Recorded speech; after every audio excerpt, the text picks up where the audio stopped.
We look forward to the game this week. I have a lot of respect for Utah State and their football program, coaching staff, and what they built there.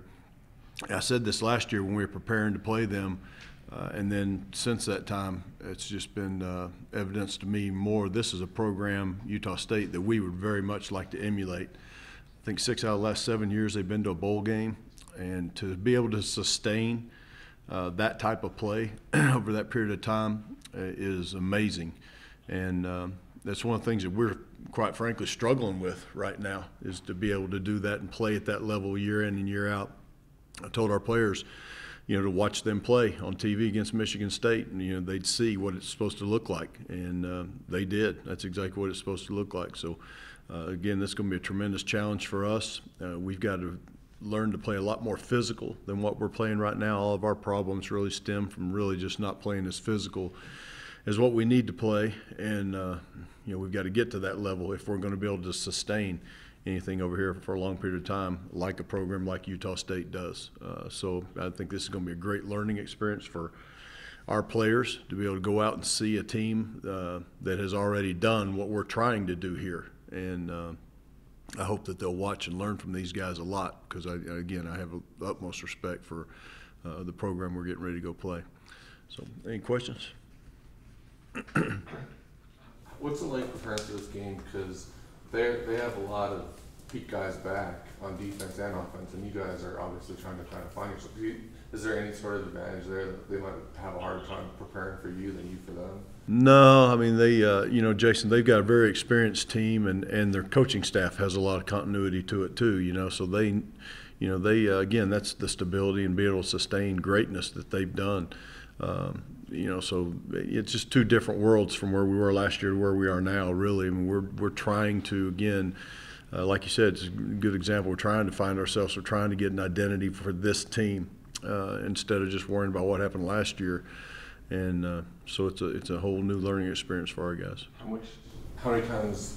I mean, how valuable is that film from the Arizona Bowl, like for this particular game? They haven't changed what they're doing, right? Yeah, there's some value in watching schematically the game. Obviously, now they do have a new defensive coordinator that had been there before, though. That's done a great job already. Watch them defend Michigan State, but they're still basically the same defense.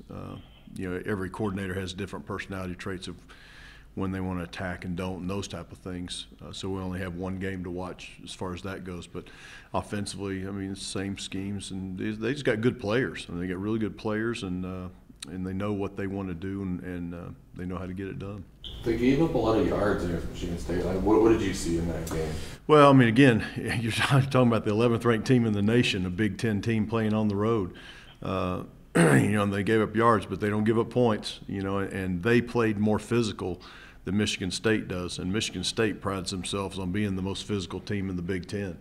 And that didn't happen. And I knew it wouldn't. I told our players before, you watch, Michigan State will not be able to out-physical Utah State, and they didn't. So I just saw the same thing I always see with Utah State: tough, physical, playing with a lot of passion. And that makes up for a lot of things when you can play like that. If you're playing the 11th ranked team in the country, Utah State's players, they didn't care if they were playing the 11th ranked team in the country. They didn't care if they were playing a Big Ten team. They didn't care where they were playing. And that's what I'm trying to get our players to understand, that mentality. And, again, right now we don't have that mentality right now. We're trying to get it. We had it for times last year. But that's what I see from them, what I've always seen from Utah State. How do you keep your team focused on getting a win on Saturday versus, to rematch with Arizona, like that kind of angle? Yeah, I mean, last year's game is over. That's not even a factor on that. And as far as the win, I told our players, the winning and losing takes care of itself. What we have to do is go play a physical football game. We've played 2 games where in both games the other teams have played a lot more physical than us. That's why we have so many players hurt on defense right now. We got beat up. We didn't play as physical as what we are supposed to and what we need to. And a lot of those guys still won't play in this one. And you're going to play another physical team this week. So for us to have success in this game, and even more importantly moving forward throughout the season, we have to show up and play physical. All of our problems right now stem from a lack of playing physical football. Drop passes, that's a lack of not playing physical on the perimeter. missed tackles. That's a lack of not playing physical. And so that's all this game comes down to for us is we better find a way to match what Utah State does physically, and that's a challenge.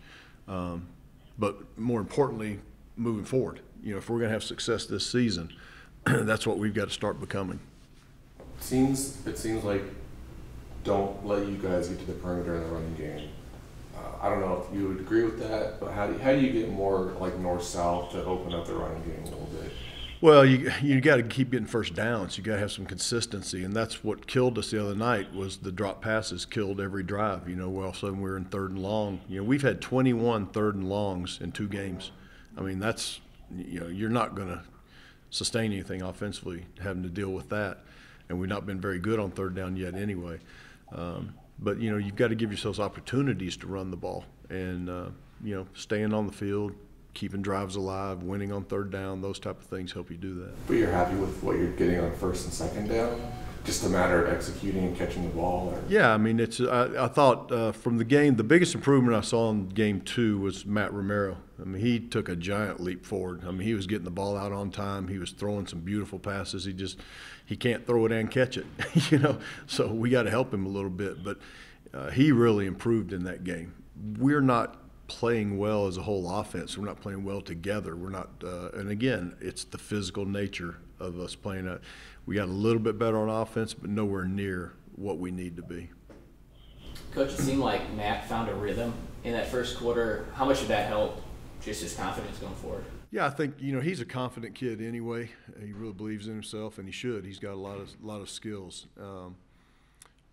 I felt like he played with a lot of confidence the whole game. It's hard to play that position when people are dropping the ball. It's easy to get frustrated and then start doing too much and things like that. And one of the best things I saw about Matt is he didn't fall into that. He just kept throwing the ball. They didn't catch it, but he kept throwing it, and he was throwing it in the right places, and he was throwing it on time, and that's what he's got to do. And we'll play better around him moving forward. But I thought he took some great strides forward. Is Utah State a zone team? Utah State does a great job, and we knew this going into the game last year. They do a great job of mixing things up. They can play man coverage and are not afraid to at any time. Press man, off man, I mean, they can play it. But they do a nice job of mixing up, showing you man and then playing into zone, or showing you zone and playing into man. They disguise things really well. They move their front a lot. They'll show you a 3 down front, and then all of a sudden it slides to 4 down and vice versa. And they're just a really well-coached team. And again, they've been doing it for so long together, coaching staff-wise and players. They know exactly what they need to do to be successful. You mentioned the injuries. What's the latest? Well, the good news is, we will get Cedric Wilcox back because his was an academic suspension, so that's done now. So having Cedric back certainly will help us there.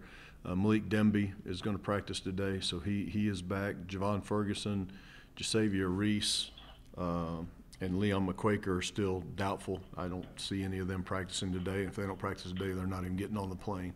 So until they can do that, then they're out. What about Louis, Coach?